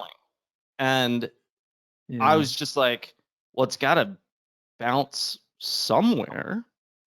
Some point. It's got to bounce, right? Somewhere it's going to bounce. No bounce. Just sell. And I didn't sell it because I was already like, it didn't take long before I was at like break even. Wow. Okay. And I saw all that just disappear, like, Oh my you know, God. within a day. And it's like, Yeah. you know, the technology supposedly was still there. The patents were still there. So, you know, everyone's like, well, don't sell because they still have these patents, and you know, NASA's interested. They'll sell the IP. That's worth this, and the debt. I don't think the debt had come out yet. I don't think we knew that yet. So it was still like, oh, I'm holding because they're gonna sell they're gonna get bought out. Somebody's gonna buy them. Right. No, nobody's gonna buy them. Oh, it just went It just under. kept going. I Hmm. stopped looking at it because it was too painful, and it literally went to 0001, Oh man. and that money was worth about 100, and I don't even remember now. Like, you know, if there were many days that not even a single share of stock traded. Oh man. So if you could even sell it, you know, it's Right. worth a couple $100 at most. But um,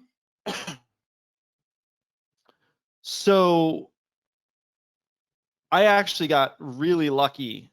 I would consider it lucky, Freeman, in that, and I'm reading some of these Discord comments. I got really lucky in that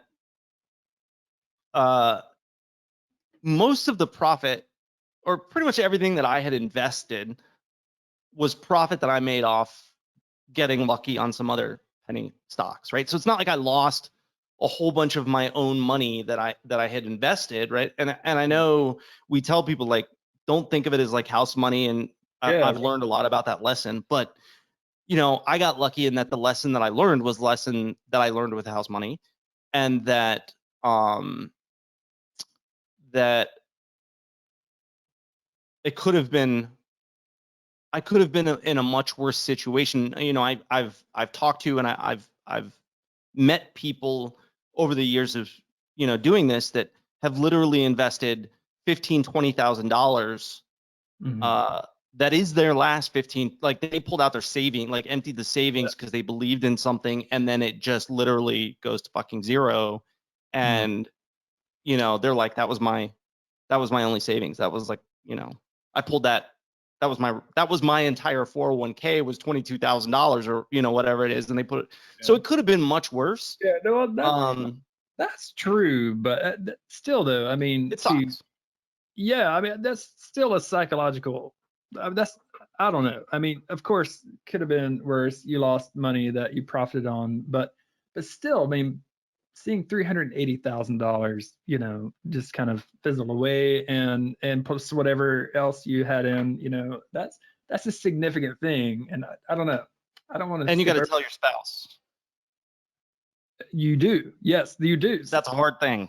A lot of people don't do that. I would like to say, everyone, this is the Great River speaking. This is my opinion.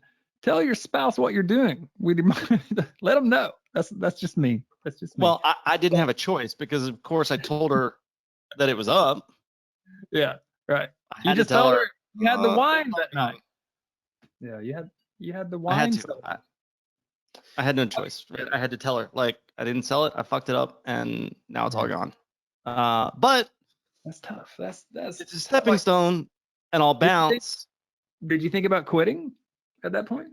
Yeah. So this is kind of what led me to the sales side, right? Is that all that happened, and that was very discouraging, because it Yeah. was like, man, I spent the last, you know, 6-8 months like building this account up, and Yeah. then, you know, I'm kind of almost all in on one stock, and then this happens, right? So then it was like, all right, maybe now's not the time, or whatever, right? I did learn from it, because I was like, okay, there are no, like, this is when it comes to, and that's not my only OTC story. I have many others Hmm. of trades that I took and things that did work out.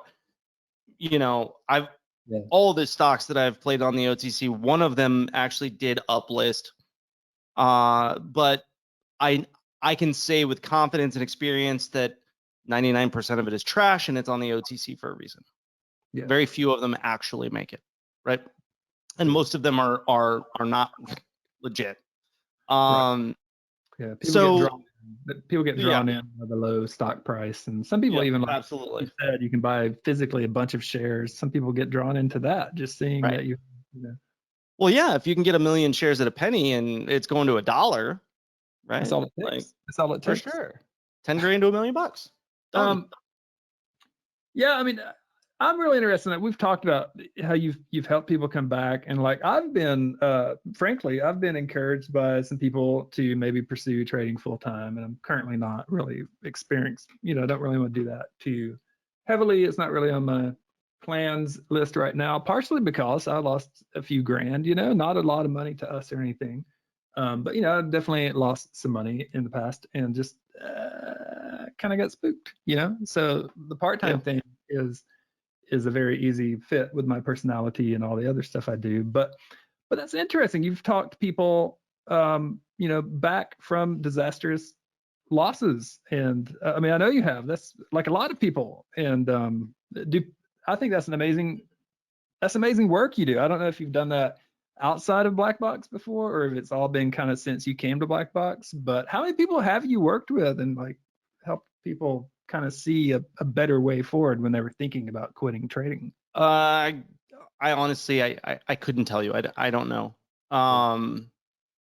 Enough that I don't know the number. There's been enough that I've worked with, over DMs and had multiple hour-long conversations, to try to figure out what's going wrong and why it's not working. Yeah, sure. Um, that I don't know exactly how many people. I mean, it's not some crazy high number, but it's enough that I don't really know, Yeah. and Well, it's been a couple years in the making, so um, you know, but I don't think I'd be able to do that unless I had made the mistakes that I've made. yeah, Right? sure. So you kind of have to learn those lessons. At least I did.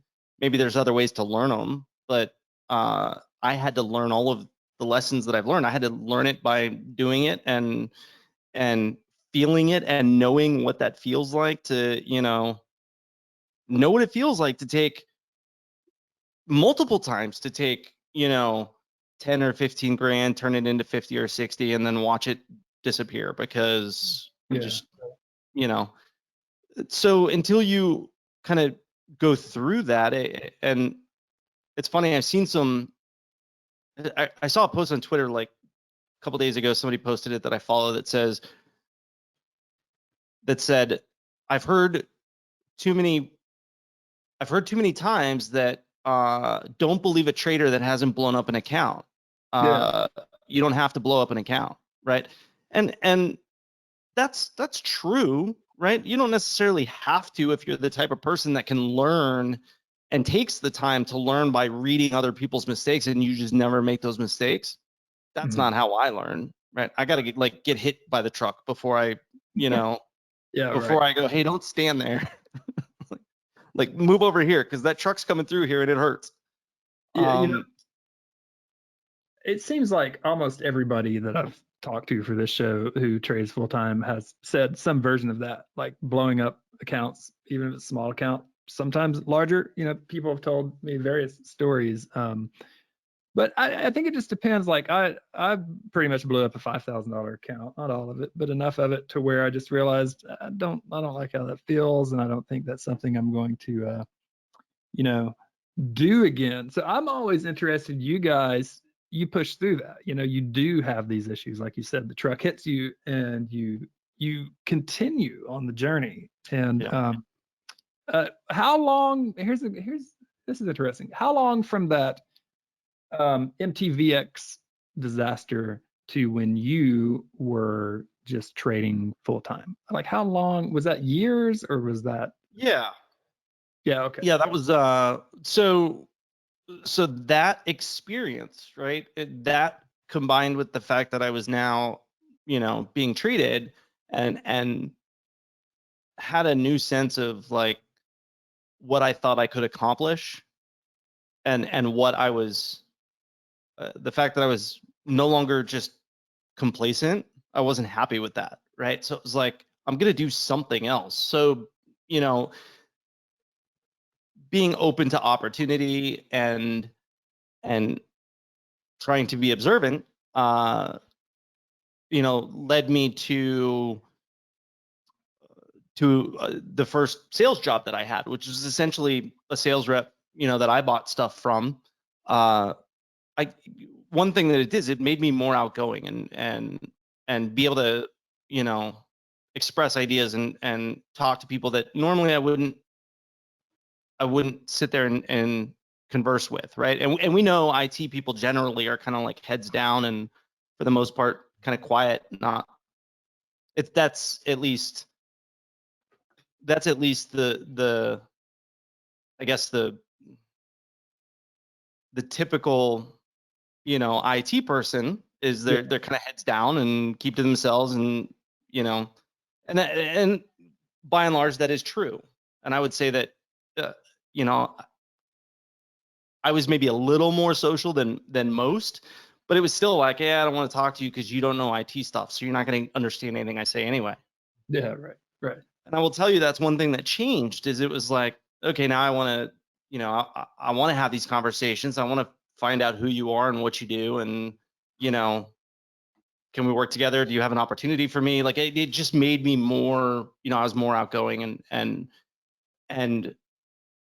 that led me to an opportunity that the salesperson that I used to buy hardware and software, we were buying a backup solution. And he wanted me to talk to his engineers to figure out what the best solution would be. Well, I've already done all the research that I needed to do. I knew what the right solution was, but I was like, all right, sure, I'll talk to your people. So he sets up this call, and we start talking about backup solutions, and they make a suggestion that I had already tested and done research on and knew why it wasn't the best choice. And so I start telling them like, no, because here's what happens, and this is why it won't work, and you know, here's what you should have suggested, and this is what I'm going to use. I'm surprised you didn't know this, right? And after that call, he was like, dude, why don't you come work for us? Wow. Like, he was like, you killed it. Like after that call, they were asking why you don't come work for us as a pre-sales engineer.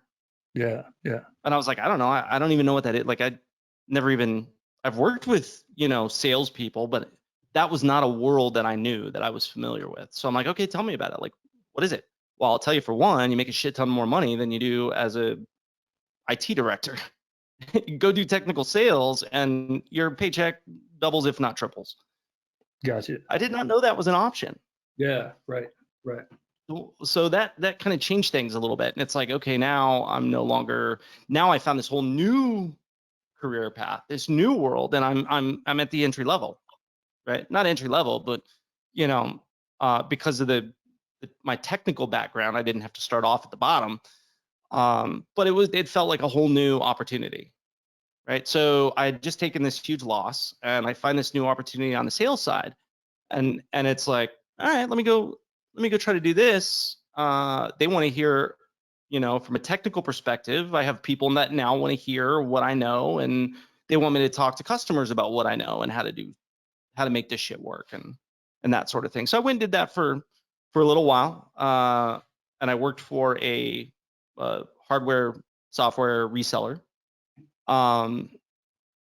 And one of the reps that I worked with was at Microsoft, and ended up, long story short, is I went from working at that as a data center guy that they wanted me to sell hardware, but I was focused on cloud and cloud technology, and that's where my passion was. And it was a relatively new thing. They picked up on that, and they were like, we're looking for people like that at Microsoft. Why don't you come interview at Microsoft? Yeah. Right? So there it is. Long story short, that's kind of how I ended up there as a cloud guy. I was essentially a pre-sales architect for cloud. Gotcha. And you're saying definitely that, you know, once you started treatment, it made you more, like, it sounds like you talking to people and being more outgoing, and so that's the success story, and that is, you know, a testimonial for if you feel like you've always struggled and ADHD is probably a real thing for you, and but you don't know, like, that's a testimonial for me. Is it opened a lot of doors. And it made me be able to, it gave me the ability to sit down and have those conversations and to actually focus on a conversation. Like I could actually look at somebody and talk to them for more than 15 minutes without my brain being completely somewhere else. Yeah, sure. It made a huge difference. That's powerful. Like, and without, certain things would not have happened in your life without that path, right? Without you being able to find out that. And trading, I mean, I think about trading itself. I mean, I don't trade full time. I'm not trading, anything real significant by most people's standards, but like even that is stressful and requires all kinds of concentration. So it makes me wonder too, right? I mean, not just getting the job at Microsoft and excelling at that, but when it came time to really start trading full time, I mean, it sounds like that also probably helped a great deal as well, to be able to do those types of, that type of thinking as well. Yeah, I think it absolutely did. And kind of the way that I went from sales to trading full time is, so I had actually found Tia, who I don't even know if she's still running the room that she was running for us. I'm not sure. I haven't talked to her in a long time, but I actually found Tia on StockTwits, and we went back and forth on a couple penny stocks, some low float type plays, and I started to get more strategic with what I was doing. And then I ended up running into Maria on StockTwits. She introduced me to BlackBox when it was in beta. Wow. Got on the phone with Charlie pretty early on to talk about the platform and kind of where it was going and that sort of thing. And that was kind of the introduction for me to an entirely different world of people that actually, like Maria is a technician, right? She's really good at what she does. And that was kind of my first introduction into a different side of this that's actually strategic instead of, buy and hope and pray and that sort of thing. Right. So I would say that was kind of the I was doing sales. I was at Microsoft. Long story short is that I like we talked about earlier, I'm not good at process if there's no reason to do it. Right. So sales was something that I enjoyed talking to customers about cool technology. I did not enjoy forecasting and revenue reports and sales reports, and I hated that. Right. Yeah, it was painful, like excruciating. I was like, I can't, like, they don't care about the technology. They don't really care what I had to say. It's like, hey, go sell more, right? Well, my customers don't need this. This isn't longer term. This isn't a good thing for them. Yeah, but this is what our quota is. Go sell it. And it doesn't. I don't care who you work for. Right. Any software company, any technology company, it doesn't matter. I'm not bashing Microsoft. This is all of them, right? There are quotas that are assigned to certain things that they need you to sell so they can put them on a report and they hit their numbers and the stock does well, and that's just the way it is. Yeah, sure. Somebody like me who can look at that technology and go, this doesn't make sense for my customers. This is what they should be buying. Yeah, but the incentives aren't there. Like, you're not going to get a bonus selling that, and we need you to sell this over here. And it's like, sorry, I can't do that. That's not for me. Right. So Right. I was now I'm at Microsoft, and I've built up, a little pile of cash again. And it's like, okay, this is still painful. I'm still working for somebody else, and I'm still doing something that it's hard to get up and want to do it. Right. I get excited and it's fun for a year, but I'm still reporting to somebody else, and I still have to be where you tell me to go, and I still got to wear the clothes you tell me to wear. Right. It's not like I have what I want, which was the freedom to make those choices. Right. And the more they are paying you, the more they can kind of expect you to do those things. Absolutely. Yep. Absolutely. When I got that first sales job, like in my head, I was like, if you tell me to like mop the sidewalk for this paycheck, I'll go do it. Right. And I would have thought that I would until eventually it's like, yeah, I'm not saying yes anymore. Like this is fuck that. Right. I see everybody else saying no. I know I could say no. And Well, so that's making sense to me on a lot of levels, that it would kind of lead you away from even like very well compensated, paid sales job that you probably enjoyed. It makes sense. You've talked about easy, mindless work, and you've talked about the challenges important to you and happiness versus complacency. And that all seems to kind of culminate in trading in a way. It makes sense to me that you would end up doing this. yeah, I think that most of the people that end up doing this for any period of time, everybody's kind of got their own story or path to how they got here, but I think for the most part, if they make it, if they're here for, if they get rid of the idea that it's all going to be Lambos and mansions and private planes, and they're like, I just want to do this so that I don't have to answer to somebody else. Like, Right. I think a lot of us have the same reason why we choose this path. Yeah. And I really appreciate everything today. I really appreciate our discussion about ADHD and these types of issues. Like I said, there's things I'm involved with. It's a very important, probably the most important, topic for a lot of people out there. But like, it's fascinating to think about how your path has been changed and altered by, that part of you. And your son is a similar situation. I'm a similar situation. That's a fascinating thing to come out of all of this. I really appreciate you speaking. Yeah. So honestly, Absolutely. that's amazing to hear. I hear people all the time who are having issues with trading and all sorts of things. And I will say this too. Maybe my last question really for you, because this is an odyssey of a discussion, but here's a question that seems logical to me. Will trading one day become stale and too robotic and not a challenge? What would That's a good freaking question. well, I like to save him for the last. That's what Hell's Bells said.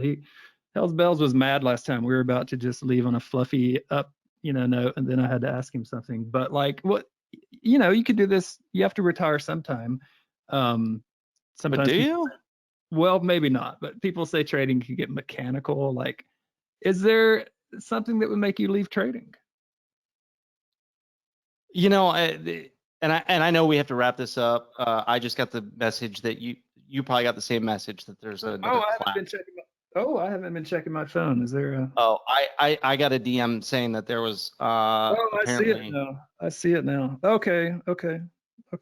Well, I thought that's why you were leading into that question, which sucks because we were kind of on this path, and we stretched it out. We talked about a bunch of different things, and I was getting there as to kind of how all this came about. But I guess it's a story for another time. But I'll answer your question because that's a good question, and it's a good question because there's been very little that I've been able to do for any period of time, and honestly, not get to a point where it became mechanical or it was uninteresting, or it always gets to that point for me, right? Yeah. The two things that's never happened with scuba diving. When I was in the water every day, there were times that I would wake up and be like, I don't feel like loading the boat today. Meaning I don't want to go get the tanks and the weights, and I don't want to have to go. But never once was I like, I don't want to get in the water. That never happened. Not once, right? And there were times where the majority of the time, most days I was doing 4 dives a day, sometimes 6, sometimes 5, but almost every day I was doing 4 dives a day.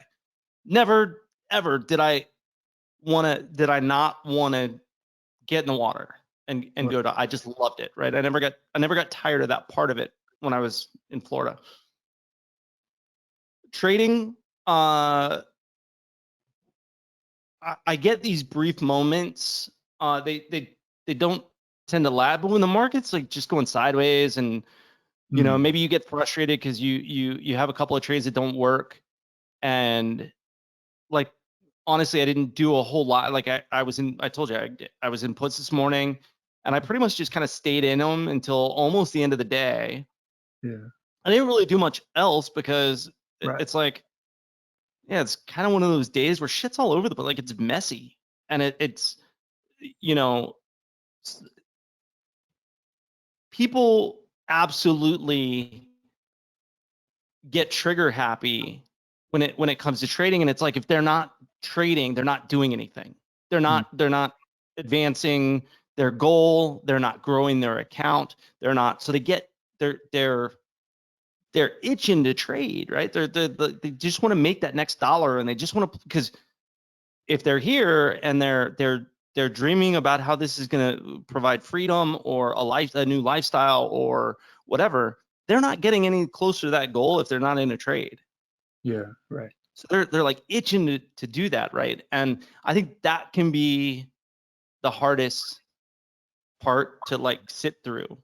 And the more I do this, the more that I understand, and the more that I realize and take in the fact that if I don't take trades when this shit's going on and I just wait for that, like that's when it comes, right? And I said that yesterday in the room, like 90% of when we did the Q&A, it's 90% of what we're doing is literally just waiting for that setup.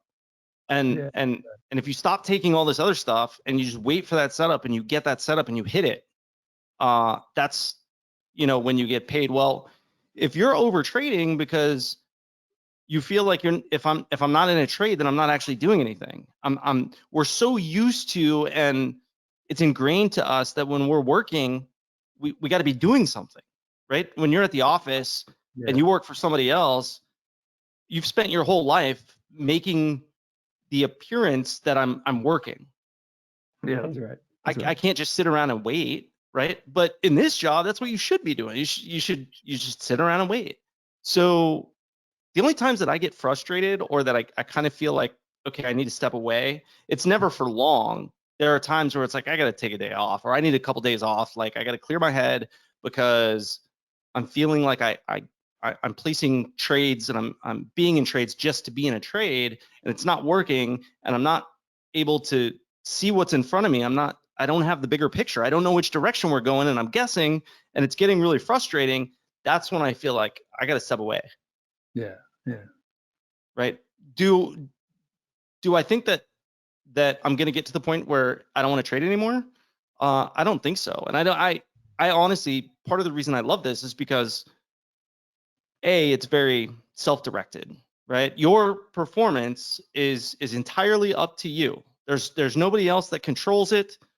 It's, the market didn't screw you. The company didn't screw you. Your positions and your management of those positions is what screws you. So it's you and nobody else, right? Yeah. You are in control about it, is that you can literally do it like, forever, as much or as little as you want. So, I don't know that I'll ever have to, like, I don't know that I'll ever get to a point where I would like completely step away. And I love what BlackBox is doing. I love the people that I work with. I love being able to, but will I get to that point? I don't know. Can't say for sure, but I don't see a reason that I would ever, walk away from this. It would take a lot to compete with it, is what it sounds like. It would take a lot. And again, like I said earlier, I'm now to the point where people bring opportunities and I hear about them. And historically, I would have been like, yeah, let's, let me hear more. Where can I fit in to this opportunity? Now I'm like, dude, I'm good. I'm in a good place. Like, I don't really want to make any more like changes. I'm good. I'm just gonna keep doing what I'm doing, working with the people that I'm working with, keep going down this path, and it makes me happy. That's it. You got to go down the path that makes you happy. And you will laugh. We are definitely running up against something that I didn't know we were running up against. But I've got notes here as we've been talking. I've got pages that we haven't even gotten to. Would you come back and do a part 2? Of course, yeah. If people are, I don't want to bore people to death. So if they want to hear it and they're interested, then, and dude, I'll, if they're not interested, you and I can just have these conversations, and I'm fine with that. I love it, man. I just, we're going to do a part 2, everyone. Listen, we, I hate to cut it short, but I definitely are seeing these messages now. I had my phone Yeah. off. But Yeah. once again, we have made some people angry possibly, so we'll go be nice now. But listen, everyone, thank you to my guest Bender for coming on. I can't wait to have you back for second time around. There's just pages of stuff here. We could talk about stuff all night. But I'll be in touch. I appreciate you guys listening. We will definitely be in touch. There's some new projects coming out. There's some new exciting things happening. The next person coming on Riverside Chats is T Lamb, and it's going to be wild and amazing. There's a new podcast coming out. And Bender, thank you very much. I'll be in touch. And everyone, thank you for coming. And we'll see you later, buddy. I appreciate it so much. All right. Yep. No problem. All right. Thanks. Thanks, Bender. See ya. All right, everyone. Again, thank you so much for checking out the show. I'm on Twitter at GreatRVR, and we will have him back very soon for part 2. Have a great day, and thank you for listening. Be kind and spread peace everywhere. Thank you.